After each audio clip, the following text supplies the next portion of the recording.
여러분 안녕하세요, 도비마스터입니다. 잘 지내셨나요? 오늘은 제가 구독자분들께서 많이 저에게 요청해주셨던 디자인 작업 시 사용하는 컴퓨터가 무엇인지 소개를 해드리려고 합니다.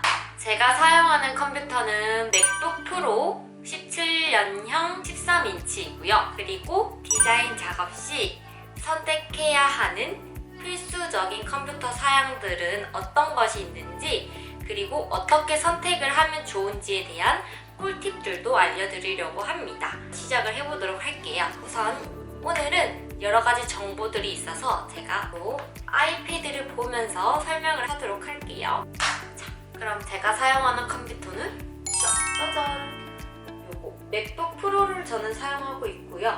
맥북 프로 17년형, 그리고 모니터는 13인치입니다. 13인치 화면은 이렇게 요정도 크기, 실제 크기는 요정도 13인치이고요. 13인치 화면이 작다고 하시는 분들은 저 같은 경우에는 이제 작업하다가 작업 공간이 부족할 때는 듀얼 모니터를 연결해서 쓰고 있어서 충분히 작업할 때는 무리 없이 작업이 가능합니다. 우선 제가 이 맥북 프로를 사용하게 된 이유를 설명드리기 전에 먼저 디자인 작업 시 컴퓨터 사양을 선택해야 하는 몇 가지 꿀팁들을 알려드리도록 하겠습니다. 아이패드를 보면서 설명을 드릴게요. 컴퓨터 사양을 선택할 때는 첫 번째, 예산과 가격을 정하고 시작하자입니다. 시중에는 여러 가지 제품들이 판매가 되고 있죠. 그리고 가격도 무궁무진합니다. 높은 가격에 고사양의 컴퓨터를 사용하는 것이 제일 베스트이긴 하지만 현실적으로 비용적인 부분이 많이 걸리잖아요.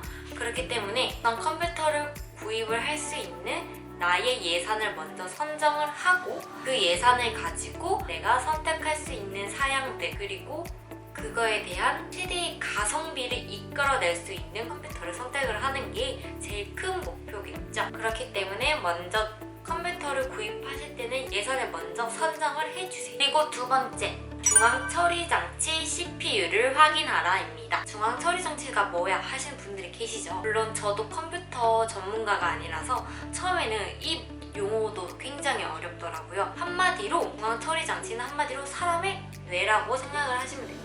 컴퓨터에서 아주 중요한 부분이고 한마디로 컴퓨터에서의 뇌라고 생각을 하시면 되겠죠? 중앙 처리 장치는 일을 처리하는 능력 부분이라고 생각을 하시면 되는데요. 이 중앙 처리 장치에는 이렇게 두 가지로 다 구분이 되어 있어요.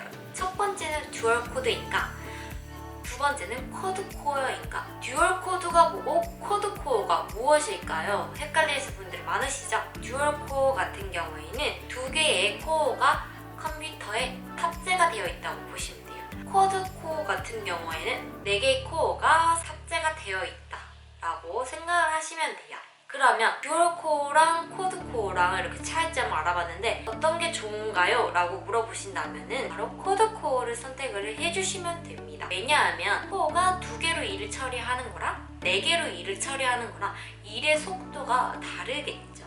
쿼드 코어는 듀얼 코어보다 조금 더 발전된 단계고요. 듀얼 코어 같은 경우에는 간단한 문서 작업 정도를 처리할 때 유용하게 사용하신다고 보시면 됩니다.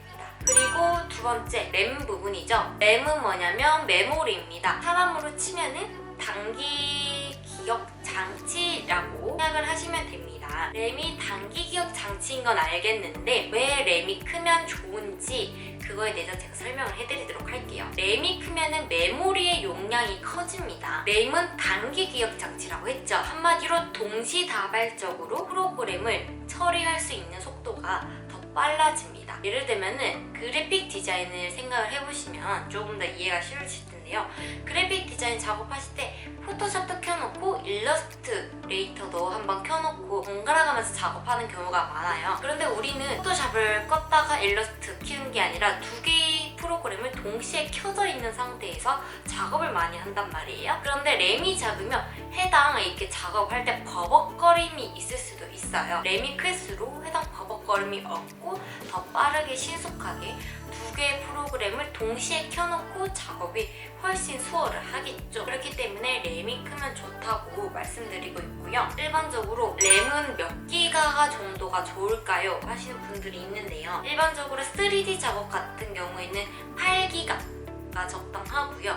그리고 영상 편집하시는 분들 16기가에서 64기가 정도가 적당하다고 하네요. 평균적인 수치이고요. 맥북 같은 컴퓨터를 알아보고 계신다면 맥북 같은 경우에는 램이 용량이 8기가 이상인 것을 추천을 해드리고 있습니다. 네 번째 고려해야 될 부분은 바로 저장 장치입니다. 컴퓨터의 저장 장치는 HDD, 한마디로 하드디스크 드라이브냐 또 SSD, 솔리드 스테이트 드라이브냐, 그렇게 두 가지 버전으로 나눠진다고 합니다. HDD와 SSD 어떤 것을 선택을 해야 되는지 제가 지금 알려드릴게요. 요 두 가지 저장 장치는 한마디로 컴퓨터의 용량이라고 생각을 하시면 되는데요. HDD 같은 경우에는 데이터 처리가 느리지만은 가격이 쌉니다. 비용적인 부분으로는 최고고요. 그리고 SSD 같은 경우에는 데이터 처리 속도는 빠릅니다. 가격이 좀 비쌉니다. 그렇기 때문에 두 가지 중에서 비용적인 부분으로 따졌을 때는 HDD로 가는 게 맞는데요. 디자인 작업하실 때는 좀 데이터 처리 속도가 빠르는 게 좋죠. 버벅거림 없이 이제 데이터 처리 속도가 빠른 게 좋기 때문에 SSD 사양을 선택하시는 것을 추천드리고 있습니다. 그리고 다섯 번째는 바로 디스플레이의 해상도와 화면 크기입니다. 해상도는 무시할 수가 없죠. 해상도가 뭐냐라고 하시는 분들이 있는데요. 해상도란 거는 요만하게 작은 사각형들이 촘촘 모여서 픽셀로 정의가 된 것을 말하는데요. 한마디로 1920에 1080, 1번 표준이죠. 표준 해상도죠.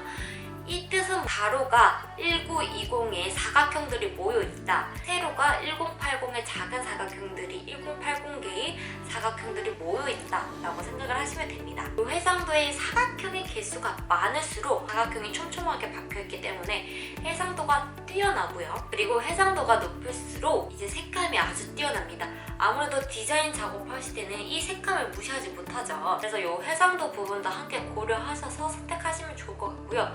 그리고 화면 크기인데요. 화면 크기 같은 경우에도 아무래도 작업할 때 이것저것 보면서 작업을 하기 때문에 화면이 넓으면은 훨씬 더 작업하는 게 능률이 좀 더 오르겠죠. 그래서 저 같은 경우에는 이제 해당 화면 크기도 함께 고려하셔서 사용하시는 것이 좋을 것 같습니다. 이렇게 5가지 컴퓨터 사양을 선택할 때 고려해야 될 부분을 선택을 했고요. 제가 맥북 프로를 왜 사용하는지에 대해서 알려드리도록 하겠습니다. 제가 디자인 작업할 때 사용하는 컴퓨터는 요 맥북 프로 2017년형이고요. 13인치입니다. 디자인 작업할 때 카페에서 작업하는 경우가 많아서 그래서 저는 휴대용으로 가볍게 들고 다닐 수 있는 요 13인치를 선택을 했고요. 우선 제가 맥북 프로를 구입을 하게 된 이유는 제가 사용하는 컴퓨터가 포토샵을 돌리면 용량이 커질 때마다 좀 버벅거림이 있더라고요. 그래서 맥북 같은 경우에는 그런 속도적인 부분에선 빠르다는 소리도 많이 들었고, 그리고 디자이너분들이 많이 사용한다고 해서 저도 구입을 하게 됐는데 기존 것보다는 처리 속도가 훨씬 빠르고요. 맥북 프로 같은 경우는 해상도가 진짜 좋더라고요. 그래서 이 맥북 프로를 구입을 하게 되었습니다. 그리고 제가 선택한 용량은 256기가를 선택을 했습니다. 디자이너분들이 맥북을 많이 사용하는데 굳이 구입을 안 하셔도 상관없어요. 개인의 취향인 것 같고요. 그리고 이 맥북의 장점을 알려드리자면 해상도가 뛰어나요. 요즘 노트북 같은 경우에는 뛰어난 해상도도 많지만 제가 사용했을 때 개인적으로는 해상도가 엄청 뛰어난 것 같고요. 그래서 작업물이랑 이 맥북 프로에서 보이는 이 색감이랑 차이가 많이 없더라고요. 그래서 이 맥북 프로가 좋은 것 같고, 그리고 맥북 프로 같은 경우는 아이폰이나 아이패드를 사용하시는 분들이 좋을 것 같아요. 왜냐면은 연동이 진짜 편해요. 저는 아이패드랑 아이폰을 사용을 하고 있기 때문에 이 맥북이랑 연동이 쉽게 돼서 좋더라고요. 예를 들어서 내가 이 포토샵을 작업을 했어요. 이 작업물을 이미지로 저장을 해서 모바일은 어떻게 나올까가 되게 궁금하잖아요. 그럼 예전에는 카카오톡 파일로 한번 전송해서 글자 크기 확인하고 이렇게 했었는데 이게 엄청 번거롭잖아요, 이 과정이. 근데 이 에어드랍이라는 것을 이용해서 에어드랍만 켜놓으면 바로바로 폰으로 전송도 빠르게 되고, 그래서 확인하는 게 엄청 편하더라고요. 디자인 작업할 때 모바일 버전으로 한번 확인할 때나 어떻게 디자인 결과물이 나오는지 이런 부분에서 구분하는 게 진짜 편했어요. 그래서 저는 아이폰 유저다 보니까 훨씬 편하더라고요. 그리고 이 맥북 프로의 장점은 파일을 열거나 뭐 여러 가지 할 때 속도 부분에서는 제일 뛰어난 것 같아요. 그리고 지금 제가 이 맥북 프로를 사용한 지 1년이 넘었거든요. 근데 1년이 넘어도 아무런 느림 현상 없이 빠르게 작업이 가능하고 맥북을 잘 사용하면은 기본 5년 이상은 간다고 하니까 오랫동안 사용할 수 있는 게 장점이라고 합니다. 그러면 이 맥북의 단점은 무엇인가? 저 같은 경우에는 맥북 프로 같은 경우 보면 이렇게 단자가, 그리고 이 맥북 프로의 단점 같은 경우에는 여기 단자 보이시나요? 단자 부분으로 처음 살 때 엄청 애먹었어요. 마우스 같은 경우에는 USB 모양으로 되어 있잖아요. 근데 그거를 연결하려고 하니까 이게 안 맞는 거예요. 이 USB랑 연결할 수 있는 이 포트가 있거든요. 이 포트를 따로 구입을 해야 되는데 포트 비용도 만만치가 않더라고요. 그거에 대한 단점이 있는 것 같아요. 그래서 이 포트 비용도 따로 발생할 수 있다는 거. 그리고 단점은 가격이 정말 비쌉니다. 가격대가 좀 엄청 비쌉니다.